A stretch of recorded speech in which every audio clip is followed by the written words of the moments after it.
Hello guys, स्वागत है आपका हमारे अपने यूट्यूब चैनल में। आज मैं आपको बताने वाला हूँ सनी निकाल के premiere you knock on my door का एपिसोड नंबर 31। मगर उससे पहले मैं आपका एक डाउट क्लियर करना चाहता हूँ कि बहुत सारा कमेंट मुझे आया कि ये वीडियो टर्किश ड्रामा के अनुसार एपिसोड नंबर 31 नहीं है। तो मैं क्लियर करना चाहता हूँ, हाँ तुम सही हो, बिल्कुल सही हो कि ये एपिसोड नंबर 31 नहीं है। Because Turkish drama 2 hours plus का होता है एंड ये पॉसिबल नहीं है कि मैं उसे 15 मिनट्स के वीडियोज़ में एक्सप्लेन कर दूँ। इसलिए मैं हर एक टर्किश ड्रामा का 8 एपिसोड्स बनाता हूँ। तो अगर आपको भी जानना है कि आप कौन सा एपिसोड देख रहे हो अकॉर्डिंग टू टर्किश ड्रामा, तो उसे आप डिवाइड बाय 8 कर दो। उसके बाद फिर जो भी फर्स्ट नंबर आएगा वो वाला आप एपिसोड देख रहे हो और फिर 15 मिनट से मल्टीप्लाई करते जाना। मतलब कि हर एक 15 मिनट का मैं एक एपिसोड बना रहा हूँ। तो उसके हिसाब से आप देख सकते हो 15 टू 30 मिनट्स का एक एपिसोड रहता है। उतने ड्यूरेशन के कंटेंट का मैं एक वीडियो बनाता हूँ। तो फिर पॉइंट के बाद का जो नंबर आएगा वो उस एपिसोड का पार्ट होगा। और अगर आप चाहते हैं कि मैं आपका मन पसंदीदा कोई ड्रामा एक्सप्लेन करूं तो उसका नाम आप कमेंट में ज़रूर बता देना, मैं उसे भी एक्सप्लेन कर दूंगा। तो चलिए आज की वीडियो शुरू करते हैं। थी फिर अदा मेरे को बोलती है कि मेलो मेरे कपड़े कहाँ हैं। तो फिर मेलो बोलती है एक छोटा सा बॉक्स था, मैंने उसमें डाल दिया था। फिर मेलो को अदा बोलती है कि नहीं तुमने नहीं किया, एंड्रोम आखिरी ले जा रहा था। फिर अदा को मेलो बोलती है कि मैं अभी थोड़ा बिजी हूँ, मैं तुम्हें बाद में बात करती हूँ। मेलो को अदा बोलती है कि आपने इसे निश्चित स्थान पर छोड़ दिया। अब मैं क्या करूँ, मेरे पास कोई ड्रेस नहीं है पहनने को। मैं बोलती है कि चलो छोड़ो, मैं सरीन को कॉल करती हूँ, और यह बोलकर कॉल रख देती है। फिर श्रीकांत भी शावर लेकर अपने रूम में आता है। फिर अदा को देखकर बोलता है मुझे क्षमा करें, मैं यहाँ नहीं आ रहा था। फिर अदा बोलती है नहीं नहीं कोई बात नहीं, मैं अपना सामान लेने आई थी, मुझे पता हो नहीं होना चाहिए। अदा बोलती है लेकिन एक बात है, मेलो मेरे कपड़े लाना भूल गए, इसलिए मेरे पास कपड़े नहीं हैं। तो श्रीकांत बोलता है अगर तुम चाहो तो मेरी टी शर्ट पहन सकती हो। अदा बोलती है नहीं मुझे एक बार और चेक करना चाहिए, शायद हो। फिर बोलती है एक मिनट रुको।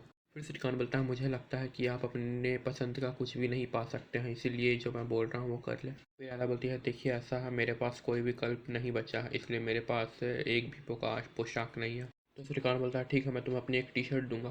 फिर आला बोलती है नहीं मैं समझ गई, मैंने सरीन को एक टेक्स्ट किया है। फिर श्रीकांत बोलता है मैं अभी कपड़े पहनने के लिए सोच रहा हूँ। तो फिर आला बोलती है ठीक है, तो मैं बाहर जाती हूँ। फिर मेलो एंड्रोम को कॉल करती है। उसके बाद फिर वह अदा के घर आता है और फिर बोलता है मैं देख रहा हूँ यहाँ पर। फिर एंड्रो मेलो को बताता है कि एक बॉक्स यहीं पर रखा हुआ है। फिर मेलो बोलती है आप उसे कहीं छुपा दीजिए, मैं आकर उसे विभाजित करके ठीक से रख दूंगी। तो फिर एंड्रो बोलता है मुझे इसे कहाँ छिपाना चाहिए। यह बोलकर फिर एंड्रोम बॉक्स को उठाता, तभी अदा की चाची बाहर आती है और फिर बोलती है आपको यह क्या चाहिए, आप ये क्या कर रहे हैं। तो आपका नाम चीज़ एंड्रोम था ना, और ये आप क्या कर रहे हैं। तो फिर एंड्रो बोलता है मुझे यह बॉक्स यहाँ से ले जाना है, उन्हें ले जाना के दौरान उन्हें सरकानी बे के घर या कुछ और ले जाएं, और मैं इसे ले जाना भूल गया। तो फिर अदा की चाची बोलती है कि आप इसे सरकान बे के यहाँ ले जा रहे हैं। तब फिर एंड्रो बोलता है आप अदा के वहाँ जाने पर अदा को यह क्या करना चाहिए। ठीक है मुझे इजाज़त दीजिए, मुझे लेकर जाना है। फिर एंड्रो वह बॉक्स वहीं छोड़ कर चला जाता है। फिर कार्न और मेलो को एक सी बीच के पास बैठे हुए दिखाया जाता है, और वो कार्न को बता रही होती है कि हम अपने सबसे अच्छे दोस्त अदा के साथ एक ही घर में रहते हैं, और उनकी चाची नीचे रहती है, और अदा भी प्यार में है, वो भी की जेट स्पीड में। मेरा मतलब है कि शायद वह मेरे घर जाने से पहले ही सिरकान से शादी कर लेगी। कार्न बोलता है आपकी दोस्त अदा सिरकान बोल्ट से जुड़ सकती है। फिर मेलो बोलती है हाँ। तो फिर कान बोलता है क्या आप गंभीर हैं। मेलो बोलती है हाँ। तो फिर कान बताता है कि सिरकान मेरा बचपन का दोस्त था। फिर मेलो बोलती है क्या सच में, और फिर बोलती है भगवान यह संयोग देखिए। फिर कान बोलता है परी मैं आपसे फिर दोबारा नहीं मिल सकता। तो फिर कान बोलता है ऐसा इसलिए है क्योंकि सिरकान मुझे अब पसंद नहीं करता, और मैं तुम्हारे लिए कोई मुश्किल नहीं चाहता। फिर मेलो बोलती है कोई कठिनाई नहीं है, मुझे कोई कठिनाई नहीं है, मुझे क्या करना होगा। फिर कान बोलता है मेरे साथ सिरकान भी बहुत जुनूनी है, अगर उसे पता चलता है कि मैं तुम्हारे साथ दोस्त हूँ तो यह होगा। यह अदा को तोड़ता है, मैं नहीं जान चाहता कि कोई अप्रिय घटना सामने आए। फिर कौन है सुनने मैनलो के हाथ पर अपना हाथ रखता है और बोलता है अगर कोई नौकरी है जिसके बारे में मैंने आपको बताया है, अगर आप इसे सुनते हैं तो इसके पास भेज दूंगा मैं आपको। आपको जानकर बहुत अच्छा लगा, यदि केवल ऐसा नहीं होता। फिर अलविदा बोलता है और फिर मेलो से दूर चला जाता है। फिर सिरकान को दिखाया जाता है जो कि कुछ काम कर रहा था, तभी उसका फ़ोन बजता है। फिर सिरकान किसी को बोलता है चिंता ना करें, आप पहले से ही जानते हैं कि हमारी टीम हफ्तों से वहाँ है, वे हर विस्तार पर ध्यान देंगे, और एंगी ने अगले सप्ताह आने वाले हैं। हाँ ठीक है हम संवाद देंगे। फिर ऐदा ड्रेस्ड होकर वहाँ से अपने रूम से बाहर आती है। फिर सिरकान फ़ोन रखकर ऐदा को देखने लगता है। फिर ऐदा को कॉम्प्लीमेंट देता है कि यह कैसी सुंदर पोशाक है। फिर अदा बोलती है धन्यवाद। फिर अदा बोलती है इसके अलावा भोजन बहुत अच्छा स्वास्थ्य दिखाता है। फिर सिरकाना बोलता है तो मैं खाना पकाने की प्रतियोगिता जीत सकता हूँ, लेकिन मुझे लगता है कि चलो तुम्हारा भी जोड़ते हैं, इसलिए इसमें काफ़ी प्रयास शामिल किया है। फिर अदा बोलती है न केवल कोई प्रयास नहीं है, इसका स्वाद बहुत अच्छा है, कृपया। फिर सिरकाना अदा को बताता है कि मेरी माँ के पसंदीदा व्यंजन बैगन व्यंजन है, इसलिए वह इसे बर्दाश्त नहीं करेंगी कि मैंने आपकी भोजन को यहाँ नहीं रखा। अदा सिरकान से पूछती है क्या तुम क्या कहते हो, क्या मैं उनके लिए एक थाली लेकर जाऊँ बैगन व्यंजन। तो फिर सिरकान बोलता है मुझे नहीं लगता यह ज़रूरी है, पूरी तरह से आलोचना करेंगी, अपनी पोशाक को देखो, भोजन फिर शब्द में तन तन के ताने देंगी। फिर बोलती है क्या होगा प्रिया, आखिरकार मेरी असली सास जैसी उनकी एक्टिंग है, उन्हें लगता है कि यह सब नकली नहीं है। फिर अदा सिरकान की मॉम के लिए बैगन भरता लेकर जाती है और फिर उन्हें सर्व करती है और फिर बोलती है आ जाओ, सिरकान ने कहा कि आपका यह बहुत ही मन पसंदीदा व्यंजन है। फिर सिरकान की माँ उसे बहुत देर तक घूरती है। सिरकान की माँ बहुत सोच कर बोलती है मैं 5 के बाद दिन में नहीं खाती। तो फिर अदा बोलती है धन्यवाद, मगर आप इस कम से कम एक को सूंघे। फिर सिरकान की मॉम की नज़र अदा के ड्रेस पर जाती है और वो बोलती है कि तुम्हारी ड्रेसिंग में काफ़ी बदलाव है, तुम्हारी पसंद है। तो फिर अदा बोलती है नहीं, ये सरीन की पसंद है। फिर सिरकान की माँ बोलती है हाँ मुझे उम्मीद थी कि यह तुम्हारी पसंद नहीं होगी। फिर सिरकान की माँ सैफ़ी को बोलती है कि तुम्हें पता है क्या करना है। फिर बोलती हैं कि दरअसल तुम एक बुरी लड़की रही हो। फिर बोलती है वास्तव में मुझे लगता है कि आपकी तुलना में बहुत बड़ी समस्याएं हैं, आप जानती हैं। सिरकान की माँ बोलती है देखिए जब हम एक खेल में हैं और आप लगभग लगाम नहीं लगाने देते, क्या मैं एक छोटा सा स्पर्श या दो जैसा चीज़ कर सकती हूँ।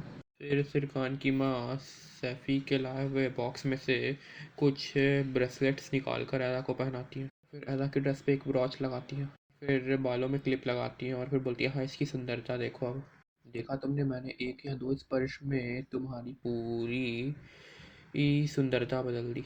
अपने खुद को मिरर में देखती है। फिर सिरकान की माँ बोलती है कि यह वास्तव में अच्छा है। तो फिर सिरकान की माँ बोलती है ना। फिर अदा बोलती है परंतु यह मेरे लिए बहुत अधिक है, इसलिए धन्यवाद। यह बोलकर सारी चीज़ें उतार देती है और बोलती है यह सब मैं स्वीकार नहीं कर सकती। फिर सिरकान की माँ बोलती है उसने वापस दे दिया तो अब मैं आपके लिए क्या कर सकती हूँ। तो फिर अदा बोलती है उदाहरण के लिए क्या आप मुझे फूलदान दे सकते हैं, क्योंकि मैं डाइनिंग टेबल के लिए अपने बगीचे से फूल इकट्ठा करना चाहती हूँ। फिर सिरकान की माँ सैफ़ी को बोलती हैं और फिर सैफ़ी बोलता है आप मुझे फूल के साथ मदद करो, मैं फूलदान लाऊं, आ जाओ। धन्यवाद बोलकर अदा वहाँ से चली जाती है। फिर अदा के जाने के बाद सिरकान की माँ बोलती है जो मैं कह रही हूँ वह फूल कहती है, यह कीट है। फिर सिरकान की माँ की नज़र उस बैगन कबाब पर जाती है। फिर वह इधर उधर देखती है और उसके खातिर उसके सामने बैठ जाती है। फिर राधा को दिखाया जाता है जो कि एक फूल का गुलदस्ता लेकर सिरकान के घर के पास आती है और फिर टेबल के बीचों बीच रख देती है। फिर सिरकान को बोलती है सब कुछ तैयार है, मुझे लगता है कि हमने अच्छा काम किया। फिर सिरकान बोलता है हाँ चलो देखते हैं, इस यह रात में भी शुरू नहीं हुआ है। फिर सिरकान का फ़ोन एक बार फिर बजता और वह एंगिन का कॉल था। फिर एंगिन सिरकान को बताता है कि भाई शेड्यूल बदल गया है, अशकबत में एयरपोर्ट के लिए विभाग के लेने के लिए मंत्रियों के साथ बैठक करना चाहते हैं इस शाम को। फिर सिरकान बोलता है क्या ऐसा है। तो एंगिन बोलता है बिल्कुल सही, मैं अब एयरपोर्ट जा रहा हूँ, मैं उनके निजी विमान से अशकबात जाऊँगा, काम पूरा कर लो, मैं एक दो दिन में वापस आ जाऊँगा। फिर सिरकान बोलता है ठीक है प्लेन पकड़ो, मैं भी आ रहा हूँ। फिर एंगिल बोलता है भाई मैं इसे संभाल लूँगा, वैसे लोग जिन्हें हम कितने सालों से जानते हैं, आराम करो आप। फिर सिरकान बोलता है एंगिन अगर कोई समस्या उत्पन्न होती है तो क्या होगा, अब मैं भी जाऊँगा। एंगिन बोलता है सिरकान चिल करो, कोई समस्या नहीं होगी, आराम करो मेरे भाई, ऐसा किसी भी चीज़ में पर मत कूदो, अब मुझ पर भरोसा रखो, मैं तुम्हारे साथ हूँ और तुम्हारा पार्टनर भी हूँ। ये पुरुष जिन्हें हम पहले से ही कई वर्षों से जानते हैं। फिर सिरकान बोलता है विमान एंगिन के लिए प्रतीक्षा करे, मैं दुनिया के विमान में प्रतीक्षा नहीं कर रहा रख सकता। फिर एंगिन बोलता है हम वैसे भी 1 घंटे में उठते हैं, आप जीवन में नहीं पकड़ सकते। और यही अजीब सी बातें करते हुए सिरकान अपने घर से निकल जाता है और फिर अदा से पूछती है आप कहाँ जा रहे हैं।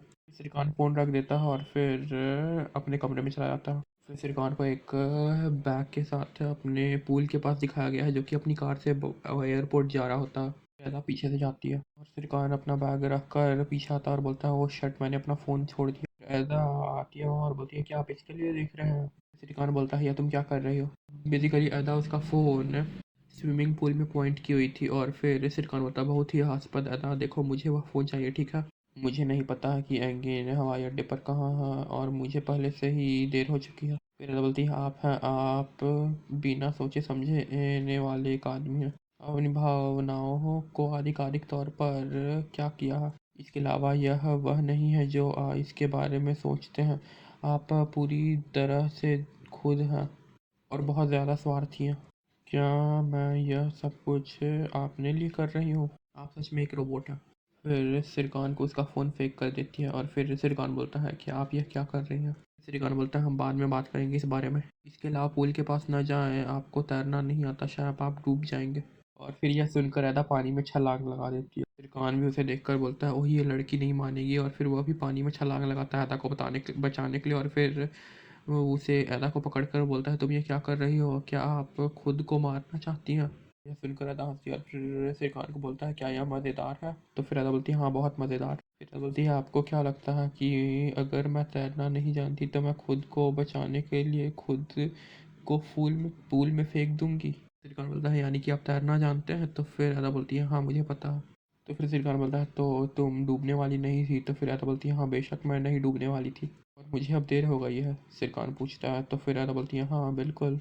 बेसिकली ऐसा अब सिरकान अदा को अपने हाथों में उठाकर पूछ रहा होता है और फिर वह बोलता है तुम अब मेरी बाहों में क्यों हो? तो तभी गाइस वहाँ पर सिरकान की दोस्त सैलीन और फिर उसका मंगेतर फेरिट आ जाते हैं और फिर वे दोनों सिरकान और अदा को पूल में देखते हैं। एंड गाइस यहाँ पर एक और कहानी में ट्विस्ट है। वहाँ पर अदा की चाची भी आ जाती है और फिर ये सब लोगों को देखकर सिरकान और अदा बहुत ज़्यादा स्ट्रेस में आ जाते हैं। सिरकान और अदा सबको अपने पूल से ही वेलकम करते हैं। फेरिट पूछता है हमें यह अच्छा लगा, लेकिन आप वास्तव में वहाँ कर क्या रहे हैं? रदा बताती है कि सिरकान बिजनेस मीटिंग में जा रहा था। तो फिर सिरकान बोलता है हाँ। फिर रदा बताती है कि मैंने कहा कि मैं अकेले पूल में जाऊंगी क्योंकि मैं घर पर बोर हो रही थी। मेरे कपड़े या कुछ के साथ उसने मेरे साथ तैरने के लिए व्यावसायिक बैठक को रद्द कर दिया। सिरकान बोलता है ये सब तुमसे प्यार का ही तो नतीजा है। वहाँ पर एक और एंट्री होती है, वो है सिरकान के माँ की, और उनके साथ सफ़ी भी होता है। और फिर वह पूछती है मेरे बच्चों तुम पानी में क्या कर रहे हो? फिर सिरकान बोलता है माँ। फिर सिरकान की बोलती है बाहर निकलो, मैं अपने मेहमानों से मिलो, बाहर निकलो। सिरकान बोलता है हाँ हम वैसे भी बाहर जा रहे थे, हम जम रहे हैं।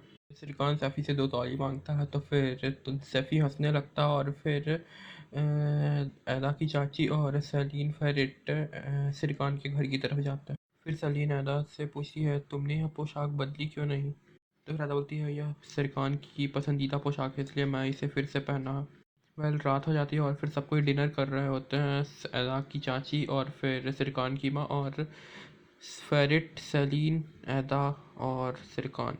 तब सलीना अदा से यह पूछती है और फिर सिरकान भी इस बात पे हामी भरता है। फिर अदा की चाची बोलती है क्षमा करें, मैं अचानक से इस तरह के रात के खाने में शामिल थी। सिरकान बोलता है ठीक है ना, अब हम एक परिवार हैं, कृपया कोई नहीं। फिर अदा सिरकान की माँ से पूछती है जब हम शादी कर लेंगे तो मैं आपको क्या बुलाऊंगी, ये आयदन माँ या फिर सिर्फ माँ? फिर सिरकान की माँ बोले आपको जो अच्छा लगेगा आप कर सकते हैं।